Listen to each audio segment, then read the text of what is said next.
আচ্ছা, দ্রাব্যতা নিম্নোক্ত বিষয়ের উপর নির্ভর করে, ঠিক আছে? দ্রাব্যতা পড়তেছি। এক তো হচ্ছে তোমার দ্রব্যের প্রকৃতি, তারপর হতে পারে দ্রাবকের প্রকৃতি, তাই না? দ্রাবক হচ্ছে যে দ্রব্যটা খাচ্ছে, লেটস সেটা পানি হতে পারে, এটা লবণ হতে পারে। তাপমাত্রা, দ্রব্যের ইংলিশটা হচ্ছে যে সলিউট, দ্রাবকের ইংলিশটা হচ্ছে সলভেন্ট। তাপমাত্রা, টেম্পারেচার। সমায়ন প্রভাব, জটিলায়ন গঠন, এটা নতুন, এবার 22-23 বইয়ে নতুন অ্যাড হয়েছে। আচ্ছা, তো আর আবার চাপের উপর আর কি তোমার এই দ্রাব্যতা নির্ভর করে, ঠিক আছে? ওকে, আচ্ছা, তো এখানে যে ব্যাপারটা হয়, তো ধরো আসলে আমি যদি তাপমাত্রা বাড়াই তাহলে আসলে দ্রাব্যতা কী হবে, বাড়বে না কমবে? তো এটা আসলে যৌগের উপরে আর কি নির্ভর করতেছে যে যৌগটা আসলে কি, তাই না? ধরো যৌগটা তো আমাদের হতে পারে, কঠিন হতে পারে, তরল হতে পারে, গ্যাসীয় হতে পারে। তো সাধারণত কঠিনের ক্ষেত্রে বা তরলের ক্ষেত্রে তুমি যদি তাপমাত্রা বাড়াও তাহলে আসলে দ্রাব্যতা বাড়ে, ঠিক আছে? তরলকেও আর কি কঠিনের মধ্যে ধরতে পারো। তো তুমি যদি তাপমাত্রা বাড়াও কঠিনের ক্ষেত্রে তাহলে আসলে কি বলতো, দ্রাব্যতা বাড়ে বা কমতেও পারে আর কি, কিছু কিছু ক্ষেত্রে কমে, সেগুলো আমি দেখাবো কোনগুলো ক্ষেত্রে কমে, কিছু যৌগ আছে। তবে গ্যাসের ক্ষেত্রে তুমি যদি তাপমাত্রা বাড়াও, হ্যাঁ, তো আসলে তখন আর কি দ্রাব্যতা অলওয়েজ কমে। তো দ্রাব্যতা অলওয়েজ কি হয়, কমে, এটা মনে রাখবা। তো গ্যাসের ক্ষেত্রে তাপমাত্রা বাড়ালে তোমার দ্রাব্যতা কমবে। আচ্ছা, আর সমায়নের প্রভাবে আর কি তোমার দ্রাব্যতা কমে, অর্থাৎ ধরো দুটা যৌগ আছে, তুমি দুটা যৌগ আর কি আয়নিত করছো। তো আয়নিত করার পর দেখতেছো যে এখানে একটা সমানায়ন পাইছো, দুটা যৌগ থেকে সমানায়ন তুমি পাচ্ছ। তো তখন এটাকে আর কি সমায়ন বলে, তাই না? তো সমায়ন দেখা গেলে আর কি দুটা যৌগেরই দ্রাব্যতা কমে যাবে। আর জটিলায়নের ক্ষেত্রে মানে তোমার দ্রাব্যতা বাড়ে। আর চাপের ক্ষেত্রে যদি দেখাই, চাপের ক্ষেত্রে আর কি তোমার কঠিন বা তরলে আসলে চাপের কোনো প্রভাব থাকবে না, বুঝছো? চাপ যাই দাও, কঠিন তরল ক্ষেত্রে চাপের কোনো প্রভাব থাকবে না। বাট গ্যাসের ক্ষেত্রে তুমি চাপ বাড়াও তার দ্রাব্যতা বাড়বে, এটাকে বলা হচ্ছে হেনরির সূত্র। ব্যাপারটা আর কি তোমাকে আমি একটু বুঝাই যে ধরো আমার এখানে একটা কোকের বোতল আছে, তাই না? ধরো এটা কোকের বোতল, কোকাকোলা সাপোজ, না কোকাকোলা না, অন্যটা দাও, ধরো কি নিবা, যে কোনো একটা নাও, হ্যাঁ, যে কোনো একটা, ধরো মজু। আচ্ছা, তো কি হয় যে এখানে যখন তুমি আর কি বোতল মুখটা একদম মানে বন্ধ থাকে, অর্থাৎ তুমি হচ্ছে যে কেবলই কিনছো, তো তখন আর কি দেখবা যে তুমি যখন মুখটা খুলবা তখন আর কি গ্যাসটা বের হয়ে যায়। তার মানে গ্যাসটা আর কি যত পরিমাণ দ্রবীভূত হয়ে থাকতে পারবে তার দ্রাব্যতাও তত বাড়বে, মানে যে জিনিসটা যত দ্রবীভূত হবে তার দ্রাব্যতা বেশি, তাই না? তো তুমি গ্যাসের ক্ষেত্রে কি, তোমার বোতলের ক্ষেত্রে কি হচ্ছে, কোকের বোতলের ক্ষেত্রে যে তুমি আর কি একটা বোতলটা আটকায় একটা ভালো একটা চাপে তুমি রাখছো, তাই না? চাপটা কিন্তু ওখানে প্রচুর থাকে যখন বোতলটা তুমি জাস্ট কেবল কিনলা, তখন আর কি গ্যাসটা কিন্তু ওখানে দ্রবীভূত থাকে। যখন তুমি বোতল মুখটা খুলে দিলা তখন আর কি চাপটাও কমে গেল, তখন আর কি গ্যাসটা বের হয়ে চলে গেল। তো তখন তারও কিন্তু বের হয়ে চলে গেলে দ্রবীভূত আর থাকতেছে না, দেন তারও দ্রাব্যতা কমে যাচ্ছে, তাই না?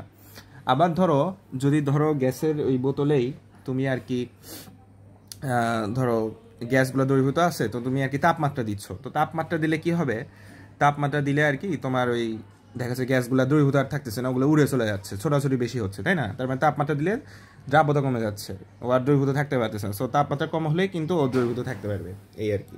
দ্রবণ আসলে 3 প্রকার হয়, একটা সম্পৃক্ত, অসম্পৃক্ত, অতিপৃক্ত, স্যাচুরেটেড, আনস্যাচুরেটেড, সুপার স্যাচুরেটেড, ওকে, বা ওভার স্যাচুরেটেডও বলতে পারো।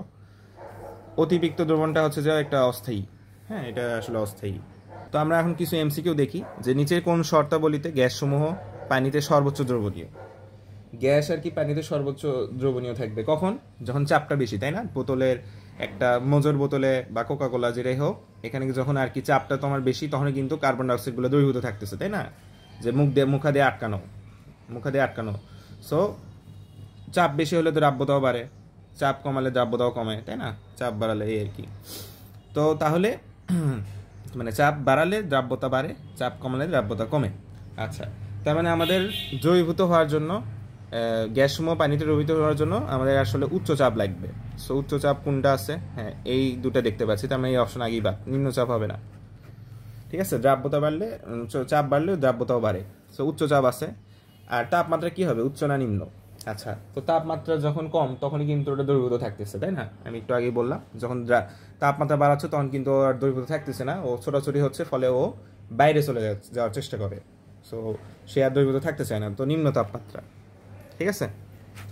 তো নিচে কোন শর্তাবলীতে গ্যাসসমূহ পানিতে সর্বোচ্চ দ্রবণীয়, উচ্চ চাপ আর নিম্ন তাপমাত্রা, ঠিক আছে? আশা করি লজিকটা বুঝছো। আচ্ছা, চাপ হ্রাসে কোনটি দ্রাব্যতা হ্রাস পায়? তো চাপ হ্রাসে দ্রাব্যতা হ্রাস পাবে কার? গ্যাসের দ্রাব্যতা হ্রাস পাবে। এটা কি? এটা সলিড, CCl4 একটা সলিড, Na2 সোডিয়াম সালফেট, এটা কার্বন টেট্রাক্লোরাইড আর কি বলে, এটা সোডিয়াম সালফেট, এটাও সলিড, এটা কিন্তু গ্যাস। তার মানে তুমি চাপ হ্রাস করছো, তাহলে হচ্ছে গ্যাস, এটারও দ্রাব্যতা আর কি হ্রাস পায়, বুঝছি। আচ্ছা, তো বেসিক্যালি দ্রাব্যতা হচ্ছে আসলে ঘনমাত্রাই। ধরো এখানে এ মোল পরিমাণ কিছু একটা যৌগ আছে 1 লিটার পানিতে, এখানে 1 লিটার পানিতে বি মোল পরিমাণ কিছু যৌগ আছে। তো আসলে দ্রাব্যতার বিষয়টা কি, যে একটা দ্রাবক সর্বোচ্চ কতটুকু দ্রব্য সে সর্বোচ্চ খেতে পারবে, একদম ম্যাক্সিমাম সে কতটুকু খেতে পারবে, সেটাই হচ্ছে তার দ্রাব্যতা। অর্থাৎ তুমি যদি আর কি, সে ধরো 100 গ্রাম পানি, ধরো 20 গ্রাম সোডিয়াম ক্লোরাইড খেতে পারে, তো তুমি তাহলে সেটা তার দ্রাব্যতা হবে 20 গ্রাম, 20, কিন্তু তুমি সেখানে 10 গ্রাম দিছো, তাহলে তার ঘনমাত্রা হচ্ছে 10, কিন্তু দ্রাব্যতা কিন্তু 10 না, দ্রাব্যতা ম্যাক্সিমাম পর্যায়ে যাবে। সো ঘনমাত্রা এক প্রকার দ্রাব্যতাই, মানে দ্রাব্যতা এক প্রকার ঘনমাত্রাই। তো আমরা এখান থেকে কিছু কনভারসেশন দেখি, সেটা হচ্ছে যে আমরা বলতে পারি যে 1 লিটার সমান 1000 মিলিলিটার, তাই না? এটা কি ঠিক আছে? হ্যাঁ, ঠিক আছে। আবার আমি বলতে পারি 1 মিলিলিটার সমান 1 সেন্টিমিটার কিউব, তাই না? তাহলে আমি বলতেই পারি 1 লিটার সমান 1000 সেন্টিমিটার কিউব। 1 সেন্টিমিটার কিউব সমান আমরা বলতে পারি 1 সিসি। তার মানে এই তিনটেই সমান, 1 মিলি সমান 1 সেন্টিমিটার কিউব, তাই না?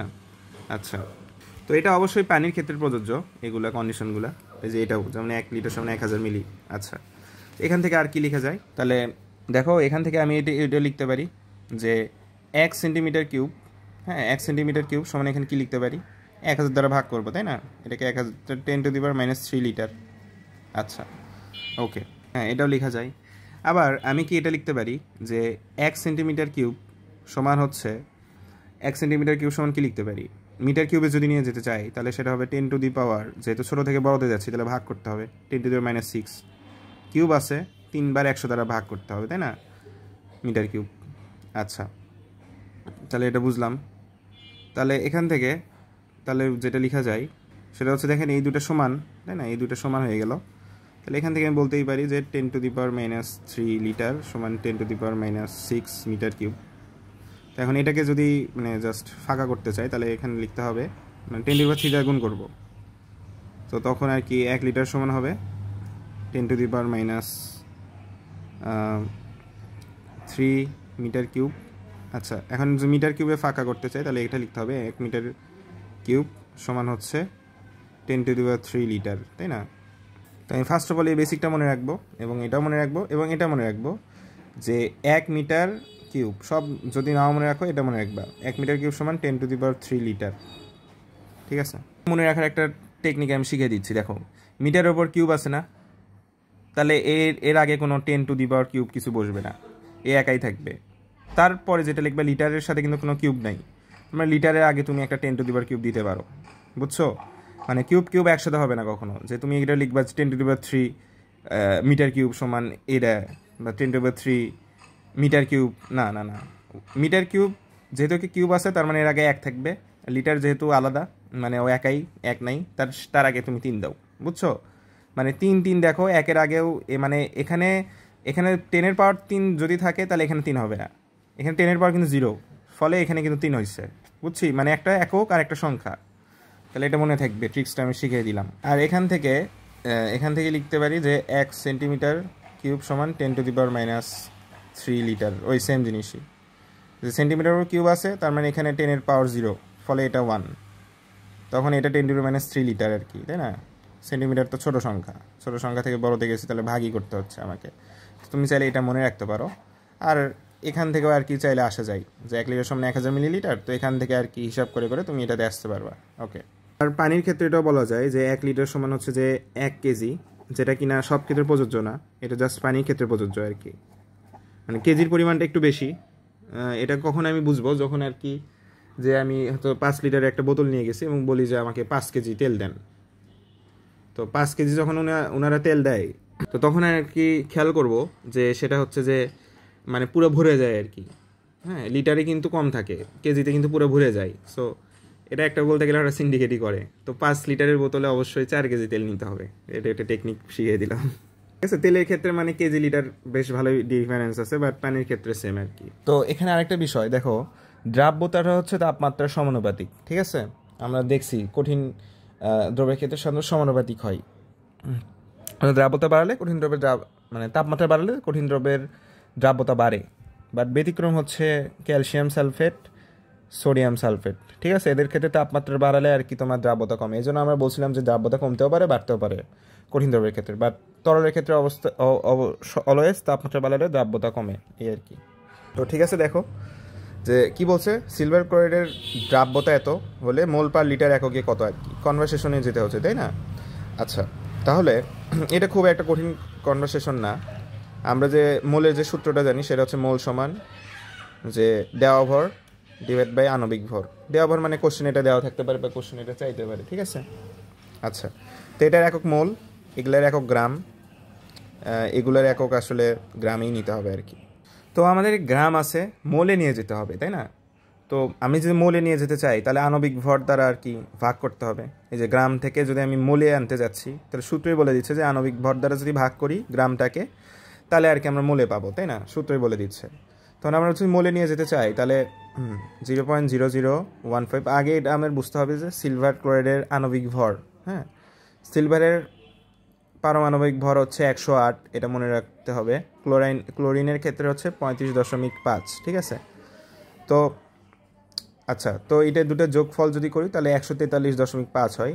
তো 143.5 দিয়ে আর কি ভাগ দিলে তো সেটা আর কি তোমার এই গ্রাম পার লিটার থেকে সেটা আর কি মোল পার লিটারে চলে গেল, তাই না? তো আসলে কি ব্যাপারটা বুঝছো? এটা ক্যালকুলেশন করে যেটা হবে সেটাই অ্যান্সার।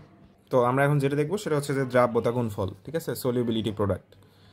নির্দিষ্ট তাপমাত্রায় আর কি কেএসপি ধ্রুব, দ্রাব্যতা গুণফল বা সলিউবিলিটি প্রোডাক্ট যেটা, কে তো একটা কনস্ট্যান্ট, কেএসপি শুধুমাত্র তাপমাত্রা দ্বারা আর কি পরিবর্তিত হয়, ঠিক আছে? বাদ বাকি আর কি দেখতে পারবা ওই পাশে আমরা যেটা দেখলাম যে দ্রাব্যতা তোমার আর কি যে দেখা যাচ্ছে জটিল আয়নের কারণে সময়ায়নের প্রভাব, দ্রব্য দ্রাবক তাপমাত্রা চাপ, এগুলার কারণে দ্রাব্যতা আর কি পরিবর্তন হতো, তাই না? বাট দ্রাব্যতা গুণফল যেটা, এটা চাপের ক্ষেত্রেও কোনো এর প্রভাব ঘটবে না, সময়ায়নের ক্ষেত্রেও কোনো প্রভাব ঘটবে না, দ্রব্য দ্রাবকের উপর নির্ভর করবে না, রাইট? জটিল আয়নের ক্ষেত্রেও প্রভাব ঘটবে না, জাস্ট এ তাপমাত্রার কারণে চেঞ্জ হতে পারে দ্রাব্যতা গুণফল, ওকে? আর শুধুমাত্র স্বল্প দ্রাব্য আয়নিক যৌগের জন্য প্রযোজ্য, দুর্বল তড়িৎ বিশ্লেষ্য যেসব যৌগ, হ্যাঁ, মানে যারা আর কি আয়নিক যৌগগুলো খুব পানিতে অল্প পরিমাণে আর কি তোমার দ্রবীভূত হতে পারে, সেগুলোর ক্ষেত্রে আর কি এই দ্রাব্যতা গুণফল প্রযোজ্য। এবং মাস্ট বি সম্পৃক্ত দ্রবণ হতে হবে, এটা মাস্ট বি। তো এটা কি ত মনে রাখতে পারো দ্রাব্যতা গুণফল, যে সম্পৃক্ত দ্রবণের ক্ষেত্রে প্রযোজ্য, স্বল্প দ্রাব আয়নিক যৌগের ক্ষেত্রে অবশ্যই আয়নিক যৌগ হতে হবে, এবং নির্দিষ্ট তাপমাত্রার ক্ষেত্রে মানে তাপমাত্রার উপর এটা কি ফিক্সড আর কি, তাপমাত্রার ক্ষেত্রে এটা প্রযোজ্য, তাপমাত্রা লাগে দ্রাব্যতা গুণফলে। আচ্ছা, তো এখন হচ্ছে আমরা দ্রাব্যতা গুণফল বের করাটা শিখি, হ্যাঁ, কীভাবে বের করবো। তো এটা আর কি বিক্রিয়া আকার লেখা যায়, যে এটা যদি আমি বিক্রিয়া দিয়ে লিখি তাহলে সেটা হবে অবশ্যই দ্রাব্যতা গুণফল উভমুখী বিক্রিয়া ক্ষেত্রেই ব্যাপারটা ঘটে, সিএল মাইনাস, তাই না? তাহলে এখানে ক্যাটায়ন আছে কয়টা, অ্যানায়ন আছে কয়টা? ক্যাটায়ন একটা, তাহলে একটা এস দিলাম।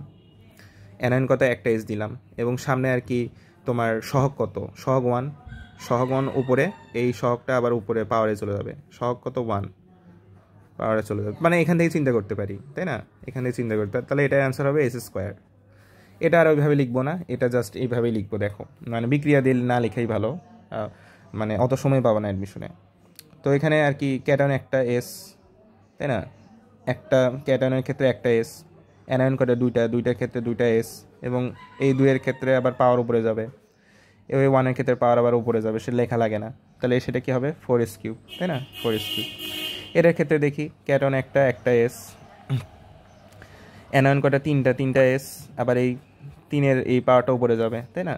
তাহলে সেটা কি হবে 27s⁴। তো এটা মনে হয় ডিউতে এইসব বিষয় আসছিলো আর কি, আমার সময় আসছিলো, তাই আমি এটা দেখাবো নি আর কি। তারপরে ফেরিক হাইড্রোক্সাইডের ক্ষেত্রে আয়রন একটা ক্যাটায়ন একটা এস, অ্যানায়ন কয়টা আছে, তিনটা অ্যানায়ন তিনটা এস, আবার এই 3 উপরেও যাবে, তাই না? তাহলে 27s⁴। এটার ক্ষেত্রে দেখি ক্যালসিয়াম ফসফেট, ক্যাটায়ন ক্যালসিয়াম তিনটা আছে, তার মানে তিনটা এস, এই 3 আবার উপরেও যাবে, আচ্ছা। ফসফেট আয়ন আছে দুইটা, তার মানে দুইটা এস, এই 2 আবার উপরেও যাবে। তো তুমি যদি হিসাব করো সেটা হবে যে 108s⁵। কীভাবে? এটা আসে 4s², আর এটা আসে 27s⁵, তাই না? তাহলে এটা দুটো গুণ করলে আর কি 108s⁵। আচ্ছা, Hg2Cl2 এর ক্ষেত্রে কী হবে, এটার ক্ষেত্রে কেএসপি কী হবে, এটা যদি আমি বের করতে যাই তাহলে হয়তো মনে করতেছি যে ক্যাটায়ন আছে দুইটা, তার মানে দুইটা এস, দুই উপরে, তারপর ক্লোরিন আছে দুইটা, দুইটা এস, তারপর দুই উপরে। তার মানে এটা যদি হিসাব করি তাহলে দেখা যাচ্ছে যে 2 × 2 = 4, 4 16, 16s⁴। সো এটা কি হবে না, এটা কখনই হবে না। তো এটা একটু ব্যতিক্রম, এটাই মনে রাখবো। Hg2Cl2কে ভাঙলে আমি এভাবে লিখতেই পারি, দুটা Hg দুটা Cl, তাই না? তো Hgকে আবার চাইলে এভাবে লেখা যায় যে Hg প্লাস আকারে আছে, এইভাবে একত্রে লিখলাম। আসলে এটা এইভাবেই থাকে আর কি, এইভাবে লেখা যায় না, ও এইভাবেই থাকে। তো এটা আবার Hg2 আকারে থাকে, মানে ও দুই এভাবে থাকবে না, ও জাস্ট দুই এভাবে থাকবে, নিচে থাকবে, মানে এটা পুরো একটা। এখানে কিন্তু দুইটা আলাদাভাবে ছিল, বাট ও আসলে একটা মানে একক হয়ে থাকে আর কি, আলাদা থাকবে, একক হয়ে থাকে। তো এই ক্ষেত্রে আর কি Hg2 এটা আসলে বুঝবো যে এটা একটাই আছে, তাহলে এস। এবং এখানে আর কি এটা ক্লোরিন আছে দুইটা, দুইটা এস স্কোয়ার, সো এটা হচ্ছে 4s³, তাই না? তো এটা আসলে খুব গুরুত্বপূর্ণ, এটা একটু মনে রাখবো আমরা, কখনো আসেনি বাট আসতে পারে। এটা জটিল আয়নের ক্ষেত্রে এটা দেখি, এখানে কয়টা আছে, এখানে যদি এটা যদি আমরা ভাঙাই তাহলে বিক্রিয়ার ক্ষেত্রে এটা ভাঙালে হবে 4k plus plus FeCN6 CN6 4 minus, তাই না? তার মানে ক্যাটায়ন এখানে দেখতে পেয়েছি 4টা এবং অ্যানায়ন আর কি তোমার একটা।